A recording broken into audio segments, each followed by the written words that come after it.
ಲೋಕಸಭೆ ರಾಜ್ಯಸಭೆ ಚುನಾವಣೆಗೆ ಬಿಜೆಪಿ ಭರ್ಜರಿ ತಯಾರಿಯನ್ನ ನಡೆಸ್ತಾ ಇದೆ. ಹಾಗಾಗಿ ಬಿಜೆಪಿ ನಾಯಕರಿಂದ ನಿನ್ನೆ ಕೋರ್ ಕಮಿಟಿ ಮೀಟಿಂಗ್ ಕೂಡ ನಡೆದಿದೆ. ಲೋಕಸಭೆ ಹಾಗೂ ರಾಜ್ಯಸಭೆ ಚುನಾವಣೆಗೆ ಬಿಜೆಪಿ ಭರ್ಜರಿ ತಯಾರಿಯನ್ನ ಮಾಡಿಕೊಳ್ತಾ ಇದೆ. ಬಿಜೆಪಿ ನಾಯಕರಿಂದ ನಿನ್ನೆ ಕೋರ್ ಕಮಿಟಿ ಮೀಟಿಂಗ್ ಆಗಿದೆ. ಬಿಜೆಪಿ ರಾಜ್ಯಾಧ್ಯಕ್ಷ ಬಿವೈ ವಿಜಯೇಂದ್ರ ನೇತೃತ್ವದಲ್ಲಿ ನಡೆದಂತಹ ಸಭೆ ಇದು. ಜೆಡಿಎಸ್ ಜೊತೆಗಿನ ಮೈತ್ರಿ ಸೇರಿದ ಹಾಗೆ ಹಲವು ವಿಷಯಗಳ ಬಗ್ಗೆ ನಿನ್ನೆಯ ಕೋರ್ ಕಮಿಟಿ ಮೀಟಿಂಗ್ನಲ್ಲಿ ಚರ್ಚೆ ಮಾಡಲಾಗಿದೆ. ಲೋಕಸಭೆ ಚುನಾವಣೆಗೆ ಜೆಡಿಎಸ್ ಜೊತೆ ಮೈತ್ರಿ ಮಾಡಿಕೊಂಡಿರುವಂತಹ ಹಿನ್ನೆಲೆ ಮೈತ್ರಿ ಸೇರಿದ ಹಾಗೆ ಹಲವು ವಿಚಾರ ಚರ್ಚೆ ಮಾಡಲಾಗಿದೆ. ಅಭ್ಯರ್ಥಿ ಆಯ್ಕೆ, ಆಪರೇಷನ್ ತಂತ್ರಗಾರಿಕೆಯ ಕುರಿತಾಗಿಯೂ ಕೂಡ ನಿನ್ನೆಯ ಕೋರ್ ಕಮಿಟಿ ಮೀಟಿಂಗ್ನಲ್ಲಿ ಚರ್ಚೆ ಆಗಿದೆ. ಇನ್ನು ಪದವೀಧರ ಶಿಕ್ಷಕರ ಕ್ಷೇತ್ರಗಳ ಚುನಾವಣೆ, ಆ ಚುನಾವಣೆ ಬಗ್ಗೆಯೂ ಕೂಡ ಮಾತುಕತೆಯನ್ನ ನಡೆಸಿದ್ದಾರೆ ನಾಯಕರು. ಮಾಜಿ CM BSY, Basavaraj Bommai, DV Sadananda Gowda, R Ashok, Govind Karjol, Sriramulu, Ashwath Narayan ಸೇರಿದ ಹಾಗೆ ಹಲವು ನಾಯಕರು ಈ ಮೀಟಿಂಗ್ನಲ್ಲಿ ಭಾಗಿಯಾಗಿದ್ದರು.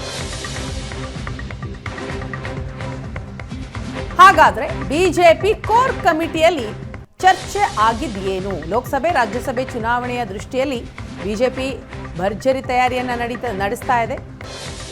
ಹಾಗಾಗಿನೇ ಕೋರ್ ಕಮಿಟಿ ಮೀಟಿಂಗ್ ಅನ್ನ ಕೂಡ ಕರೆಯಲಾಗಿತ್ತು. ನಿನ್ನೆ ಮೀಟಿಂಗ್ ನಡೆದಿದೆ. ಪದವೀಧರ ಶಿಕ್ಷಕರ ಕ್ಷೇತ್ರಗಳ ಚುನಾವಣೆ, ಅದರ ಬಗ್ಗೆಯೂ ಚರ್ಚೆ ಆಗಿದೆ. 3 ಪದವೀಧರ 3 ಶಿಕ್ಷಕರ ಕ್ಷೇತ್ರಗಳಿಗೆ ನಡೆಯುವಂತಹ ಚುನಾವಣೆ. ಇದರ ಪೈಕಿ ಒಂದು ಸ್ಥಾನ ಜೆಡಿಎಸ್ಗೆ ಬಿಟ್ಟು ಕೊಡೋದಕ್ಕೆ ನಿರ್ಧಾರವನ್ನು ಕೂಡ ತೆಗೆದುಕೊಳ್ಳಲಾಗಿದೆ.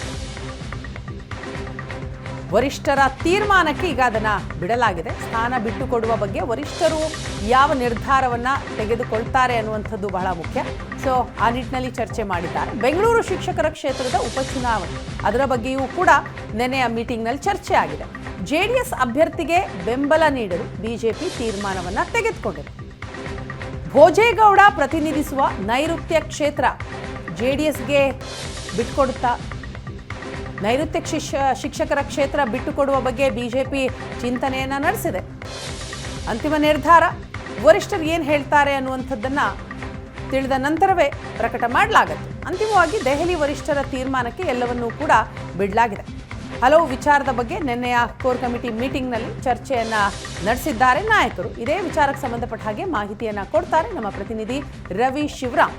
ಇದೀಗ ನಮ್ಮ ಜೊತೆ ಸಂಪರ್ಕದಲ್ಲಿದ್ದಾರೆ. ರವಿ, ಲೋಕಸಭೆ ಹಾಗೂ ರಾಜ್ಯಸಭೆ ಚುನಾವಣೆಯ ದೃಷ್ಟಿಯನ್ನ ಇಟ್ಕೊಂಡು ಬಿಜೆಪಿ ಭರ್ಜರಿ ತಯಾರಿಯನ್ನ ಮಾಡ್ಕೊಳ್ತಾ ಇದೆ. ಅದಕ್ಕೆ ಪೂರಕವಾಗಿ ನಿನ್ನೆ ಕೋರ್ ಕಮಿಟಿ ಮೀಟಿಂಗ್ ಕೂಡ ಆಗಿರುವಂಥದ್ದು.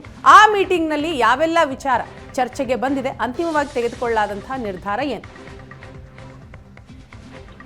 ಬೇಡ, ನಿನ್ನೆ ಸಂಜೆ 7 ಗಂಟೆಗೆ ಕೋರ್ ಕಮಿಟಿ ಸಭೆಯನ್ನ ಕರೆಯಲಾಗಿತ್ತು. ವಿಜೇಂದ್ರ ಅವರ ನೇತೃತ್ವದಲ್ಲಿ ನಡೆದಂತ ಕೋರ್ ಕಮಿಟಿ ಸಭೆಯಲ್ಲಿ ಮುಂಬರುವಂತ ಲೋಕಸಭಾ ಚುನಾವಣೆಯ ತಯಾರಿ ಇರಬಹುದು, ರಾಜ್ಯ ಸರ್ಕಾರದ ವೈಫಲ್ಯಗಳನ್ನ ಜನರ ಮುಂದಿಡುವಂತ ಹೇಗೆ ಅದನ್ನ ಬಳಸ್ಕೊಳ್ಬೇಕು ಮತ್ತು ಯಾವ ರೀತಿ ತಲುಪಿಸಬೇಕು ಅನ್ನುವಂತ ಒಂದು ವಿಚಾರ ಇರಬಹುದು. ಹಾಗೆಯೇ ಪರಿಷತ್ನ ಚುನಾವಣೆಗೆ ಸಂಬಂಧಪಟ್ಟಂತೆ ವಿಸ್ತೃತವಾಗಿ ಚರ್ಚೆಗಳು ನಡೆದಿದ್ದಾವೆ.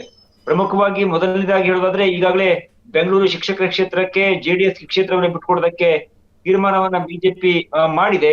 ಅವತ್ತು ಯಡಿಯೂರಪ್ಪ ನಿವಾಸದಲ್ಲಿ ಸಭೆಯನ್ನು ಸೇರಿದಂತ ಜೆಡಿಎಸ್ ಮತ್ತು ಬಿಜೆಪಿ ನಾಯಕರುಗಳು ಬೆಂಗಳೂರು ಶಿಕ್ಷಕರ ಕ್ಷೇತ್ರವನ್ನು ಜೆಡಿಎಸ್ಗೆ ಬಿಟ್ಕೊಡ್ಬೇಕು, ಯಾಕೆಂದ್ರೆ ಜೆಡಿಎಸ್ ನ ತಯಾರಿಗಳು ಕೂಡ ಚೆನ್ನಾಗಿದೆ ಅನ್ನುವಂತ ಚರ್ಚೆಗಳು ಅವತ್ತಿನ ಸಭೆಯಲ್ಲಿ ಆಗಿದ್ವು. ಅದರ ಪ್ರಕಾರವಾಗಿಯೇ ನಿನ್ನೆ ನಡೆದ ಕೋರ್ ಕಮಿಟಿಯಲ್ಲೂ ಕೂಡ ಅದಕ್ಕೆ ಸಹಮತ ವ್ಯಕ್ತವಾಗಿ ಆ ಕ್ಷೇತ್ರವನ್ನ ಬಿಟ್ಕೊಡ್ಲಾಗಿದೆ. ಜೊತೆಗೇನು ಭೋಜೇಗೌಡ ಸ್ಪರ್ಧೆ ಮಾಡುವಂತ ನೈಋತ್ಯ ಕ್ಷೇತ್ರ ಇರಬಹುದು.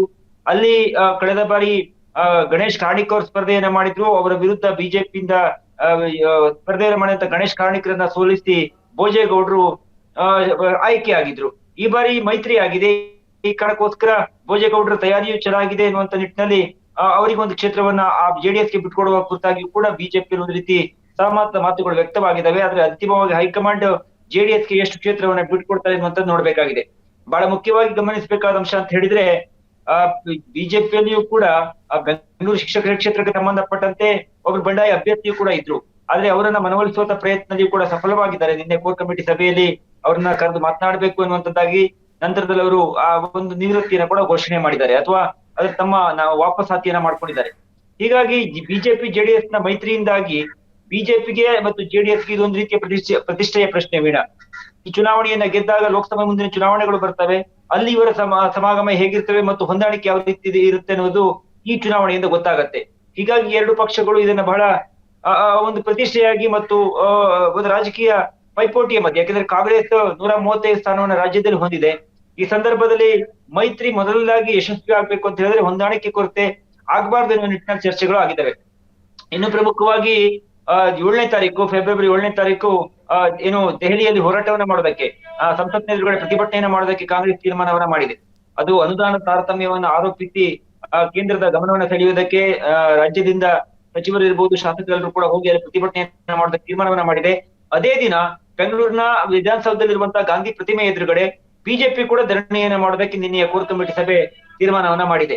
ಯಾಕೆಂದ್ರೆ ಒಂದು ಕಡೆ ಮೊನ್ನೆಯಿಂದ ಆಗ್ತಾ ಇರುವಂತಹ ಸ್ಟೇಟ್ಮೆಂಟ್ಗಳು, DK ಸುರೇಶ್ ಅವರು ಕೊಟ್ಟಂತ ಏನು ಭಾರತದ ನಾವು ಪ್ರತ್ಯೇಕ ಒಂದು ದೇಶವನ್ನ ಕೇಳಬೇಕಾಗತ್ತೆ ಎನ್ನುವಂತ ಸ್ಟೇಟ್ಮೆಂಟ್ ಏನ್ ಕೊಟ್ಟಿದ್ರು, ಅದಕ್ಕೆ ಪ್ರತಿಯಾಗಿ ಸಾಕಷ್ಟು ವಿವಾದಗಳು ಮತ್ತು ಅದಕ್ಕೆ ಖಂಡನೆಗಳು ವ್ಯಕ್ತವಾಯಿತು. ಆದ್ರೆ ಈಗ ಅನುದಾನದ ತಾರತಮ್ಯದ ವಿಚಾರವನ್ನ ಮುಂದಿಟ್ಟುಕೊಂಡು ಕಾಂಗ್ರೆಸ್ ದೆಹಲಿಗೆ ಹೋಗಿ ಪ್ರತಿಭಟನೆಯನ್ನ ಮಾಡ್ತಾ ಇದೆ. ಇದಕ್ಕೆ ತಂತ್ರ ಎನ್ನುವಂತೆ ರಾಜ್ಯದಲ್ಲಿ ಏನು ಬರದ ಸಂದರ್ಭದಲ್ಲಿ ಸರ್ಕಾರ ನಡೆದುಕೊಂಡಂತ ರೀತಿ ಇರ್ಬೋದು, ಅಥವಾ ಬರ ಪರಿಹಾರ ಇರ್ಬೋದು, ಮತ್ತು ಈ ಒಂದು ಕಾಂಗ್ರೆಸ್ ನಾಯಕರು ಕೊಟ್ಟಂತ ಸ್ಟೇಟ್ಮೆಂಟ್, ಅದು ನಾವು ಲೋಕಸಭಾ ಚುನಾವಣೆಯಲ್ಲಿ ಗೆಲ್ಲದೆ ಹೋದ್ರೆ ನಾವು ಗ್ಯಾರಂಟಿಗಳನ್ನ ಬಂದ್ ಮಾಡ್ಬೇಕಾಗತ್ತೆ ಅನ್ನುವಂತ ಬಾಲಕೃಷ್ಣ ಸ್ಟೇಟ್ಮೆಂಟ್ ಇರ್ಬೋದು, DK ಸುರೇಶ್ ಅವರ ಸ್ಟೇಟ್ಮೆಂಟ್ ಇರ್ಬೋದು, ಮತ್ತು ಬರ ನಿರ್ವಹಣೆಯಲ್ಲಿ ಆದಂತ ಅನೇಕ ಲೋಪದೋಷಗಳನ್ನ ಮುಂದಿಟ್ಟುಕೊಂಡು ಗಾಂಧಿ ಪ್ರತಿಮೆ ಎದುರುಗಡೆ ಬಿಜೆಪಿಯ ಶಾಸಕರುಗಳು ಫೆಬ್ರವರಿ 7ನೇ ತಾರೀಕು ಹೋರಾಟವನ್ನ ಮಾಡ್ತಾ ಇದ್ದಾರೆ. ಎಲ್ಲ ವಿಚಾರಗಳ ಬಗ್ಗೆ ಸಾಕಷ್ಟು ಸವಿವರವಾಗಿ ಕೋರ್ ಕಮಿಟಿಯಲ್ಲಿ ಚರ್ಚೆ ಆಯ್ತು ವೀಣಾ. ಈ ಒಂದು ಚರ್ಚೆಯ ಬಳಿಕ ಈ ನಿರ್ಣಯಗಳನ್ನ ಕೈಗೊಳ್ಳಲಾಗಿದೆ. ಥ್ಯಾಂಕ್ ಯು ರವಿ, ತಮ್ಮೆಲ್ಲ ಮಾಹಿತಿಗಾಗಿ.